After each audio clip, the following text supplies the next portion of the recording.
Ah là là là là là.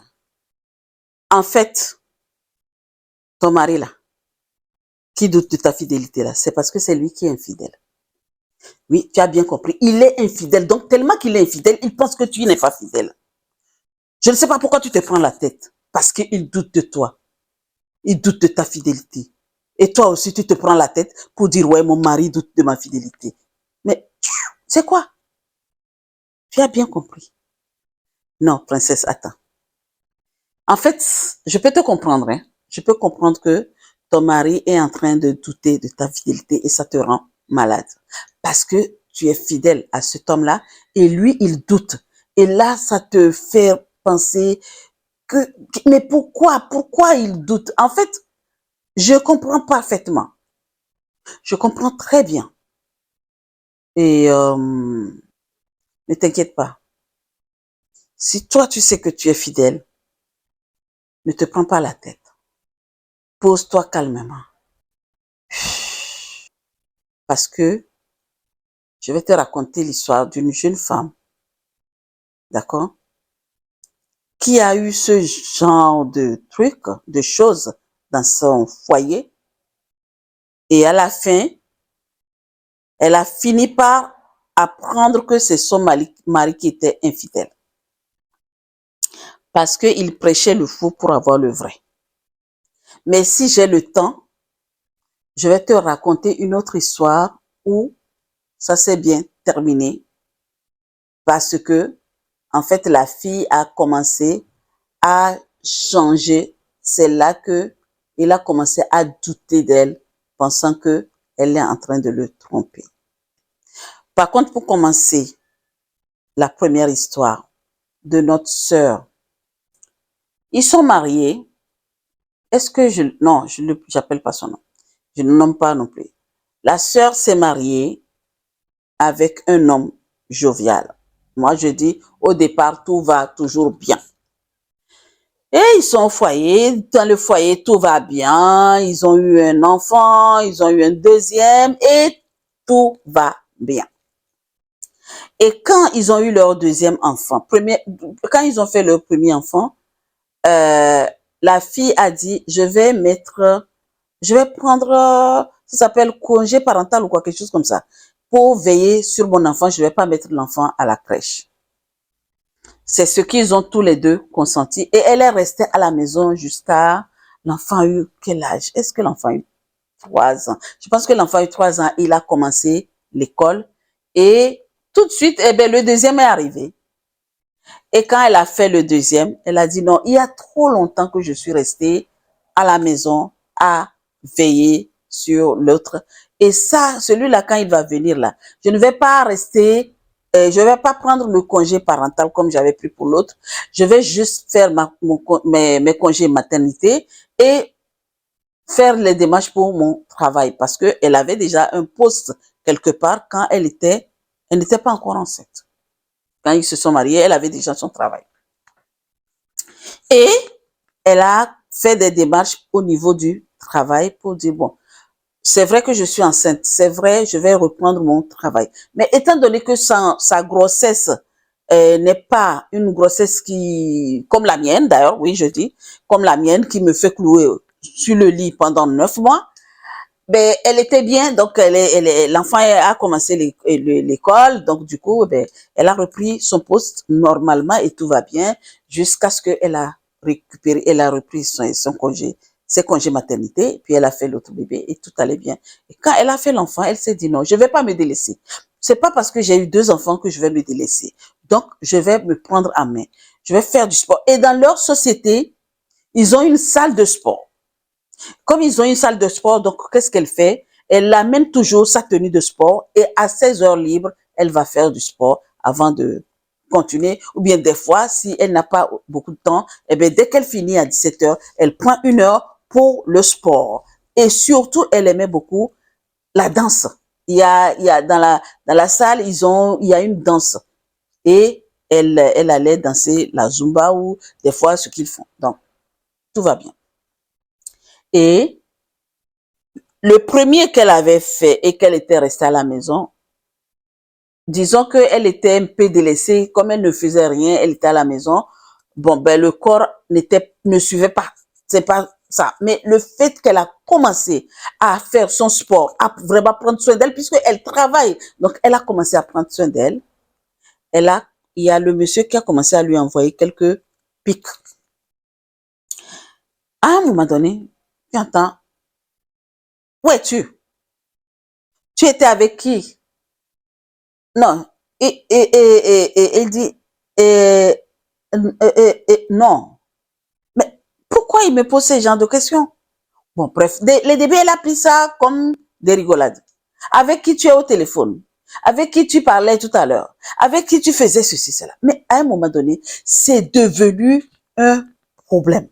Mais elle se dit, bon, allez, c'est pas grave. Elle continue sa life et puis elle va travailler et puis c'est bon. Et un jour, ils étaient à table.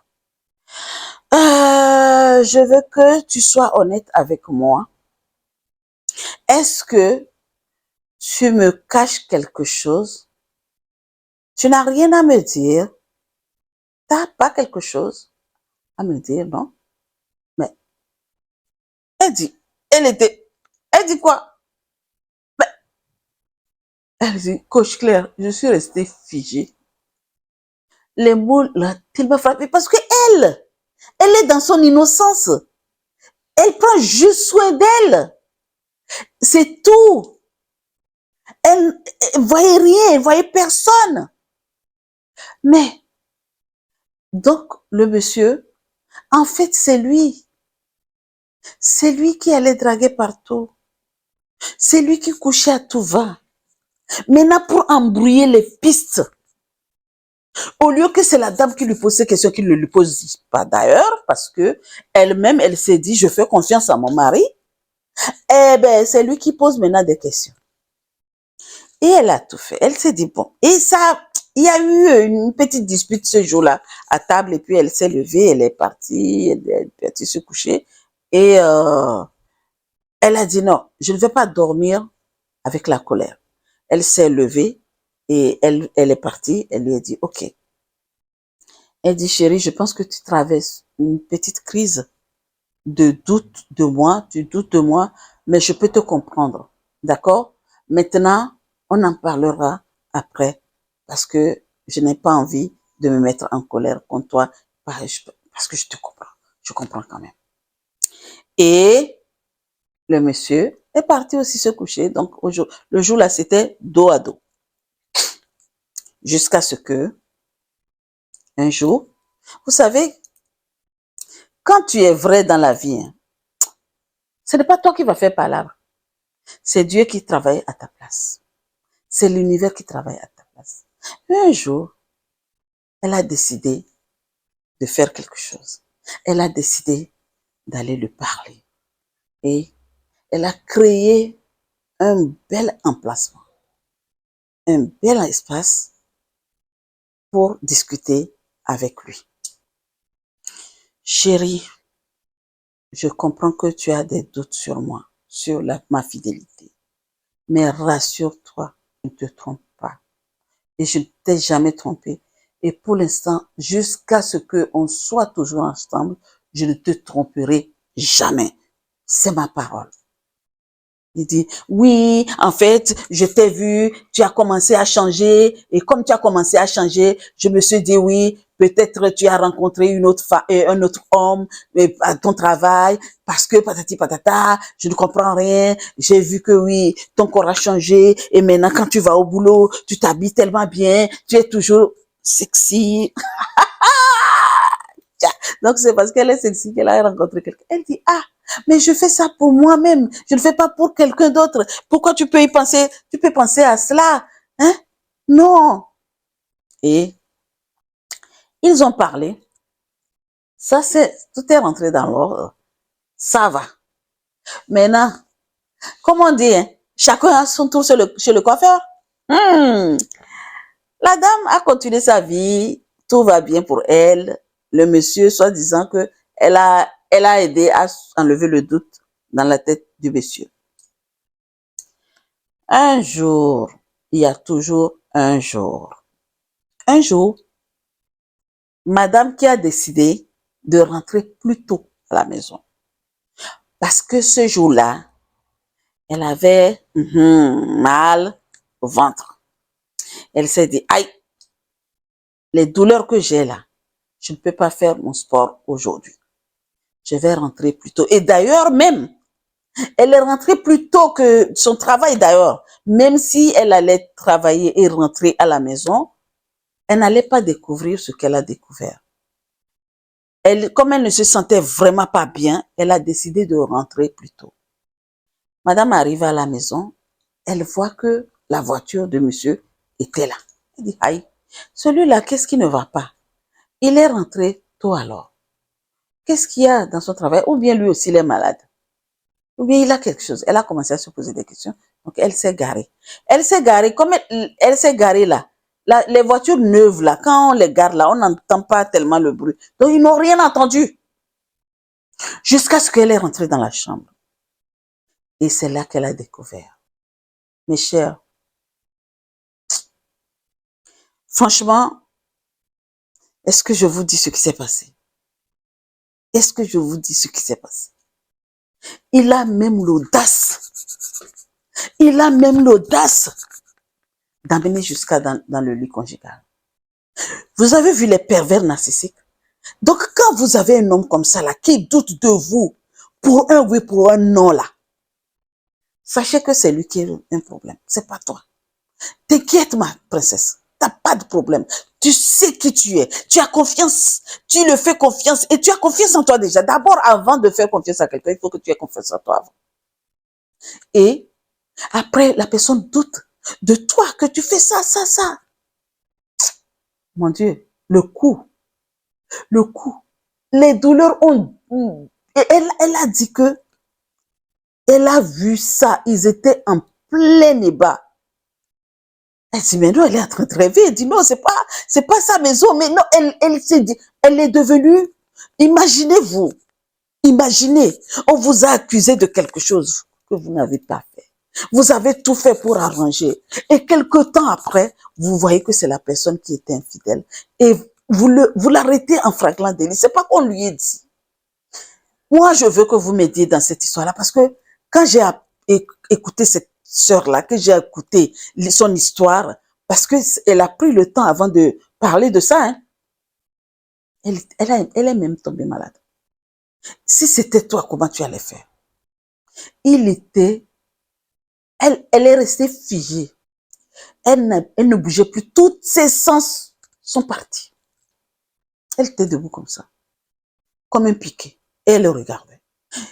C'est quand il a fini et qu'il s'est tourné. Allah! Ah! Eh ben, c'est là quand il s'est tourné qu'il s'en rend compte que la femme était debout, mais elle ne bougeait pas. Elle ne bougeait pas. Elle était tellement dépassée qu'elle n'arrivait pas à parler. Et quand il s'est tourné, qu'il a vu la femme, il veut monter, il veut prendre son caleçon, tout, il veut mettre tout. C'est là que la femme est assise par terre. Bah. Elle dit, les larmes coulaient, c'est moi qui as fait ça. C'est moi que tu as fait ça. C'est moi que tu as fait ça. Et c'est fini. Elle transpirait. Elle n'était pas bien. Donc, il fallait appeler l'ambulance pour l'amener à l'hôpital. C'est vrai qu'elle a eu une chute de tension. Bon, bref, il y a eu beaucoup de choses. En rien de temps. Vous voyez comment l'humain peut... Il y a plein de choses, je vous dis. Et je peux croire ce qu'elle m'a dit parce que moi-même, je suis passée par là. Mes chers, j'étais bien potelée la nuit. À minuit, j'ai perdu mon fils. Le lendemain, à 6 heures, on m'a pas reconnu. Oui. La fille a changé. D'un seul coup, elle est tombée. Pap! Heureusement pour elle qu'elle a sa famille autour d'elle. Elle a réussi, la famille a réussi. Quand le monsieur venait à l'hôpital la voir, elle le regardait comme ça. Parce qu'elle était tellement dépassée. Elle refaisait le film. À dire que mon Dieu, c'est toi qui me trompais. Et maintenant, pour embrouiller la piste, tu as dit que c'est moi qui te trompais. Elle était dépassée. Maintenant, dites-moi vous. Je ne vais pas vous dire ce qu'elle a fait à la fin. Mais dis-moi, toi qui m'écoutes là, si c'était toi, qu'est-ce que tu allais faire dans cette histoire? Je ne vais pas vous dire. Je sais que je reprendrai cette histoire-là et je vais vous dire, donner la fin de l'histoire, ce qui est arrivé. Mais là, aujourd'hui, non. Je veux savoir ce que tu allais faire, toi, si tu étais à la place de cette femme. Maintenant, toi qui m'écoutes et que ton mari doute, comme je dis, tu as confiance en toi, tu sais qui tu es. Ne te prends pas la tête. Déjà, ce que moi je peux te conseiller là, hein, s'il t'aime vraiment, s'il t'aime, il va pas aller douter de toi alors qu'il sait que tu n'as pas. Les femmes ne sont pas infidèles n'importe comment. Si une femme, c'est vrai, on a des femmes qui sont infidèles parce que c'est dans leur gène. Mais la plus grande partie des femmes ne sont pas infidèles. Quand elles jurent fidélité, si une femme commence à être infidèle, elle était infidèle à toi et qu'elle commence à être infidèle, c'est parce qu'il s'est passé quelque chose. Il faut chercher à savoir ce qui s'est passé. Oui. Mhm. Donc, toi qui m'écoutes, si il est déjà arrivé à ton mari de douter de toi et que à la fin tu as su que c'est juste un doute parce que tu as changé pour tout et les choses sont rentrées dans l'ordre, bravo à toi. Maintenant, toi qui m'écoutes, qu'il te soupçonne que tu le trompes et à la fin tu as vu que c'est lui qui te trompait, quelle serait ta réaction? Écris-moi dans les commentaires. Maintenant, toi qui m'écoutes et toi qui m'écoutes et tu es là-dedans au jour d'aujourd'hui, en ce moment même, ton mari ne fait que se douter de toi. Il pense que tu es infidèle alors que tu es fidèle. Écoute-moi très bien. Ne te soucie de rien. Continue à prendre soin de toi. N'arrête pas. Fais, communique. Hein. La communication, je dis, est toujours la clé pour mettre les choses au point. Mais s'il ne t'écoute pas, tu communiques, il ne veut pas écouter, il continue à douter, mais laisse-le dans son coin. Il n'a qu'à continuer à douter. Et continue à vivre ta vie. Et fais des recherches, tu vas voir que c'est lui qui est en train de te tromper. Yes. Maintenant, je n'ai plus grand-chose à te dire. Voici ma question. As-tu déjà traversé une phase de doute dans ta relation? Voilà, j'ai déjà posé cette question et je repose encore. Comment as-tu surmonté cela? Si tu as réussi à surmonter ça, je veux vraiment savoir. Je veux que tu m'écrives parce que ça, l'histoire que je vous ai racontée, elle est tellement trop longue que je ne veux pas tout dire. C'est pour ça que je me suis arrêtée où la dame était à l'hôpital.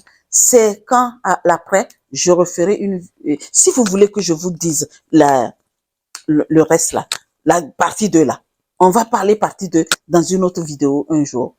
Et je vais, mettez-moi, on veut savoir ce qu'elle a fait. Sur ce, princesse, merci vraiment. Merci de m'avoir écouté. Je te souhaite une très, très, très, très belle journée. Et je te dis à très vite dans une nouvelle vidéo. Merci.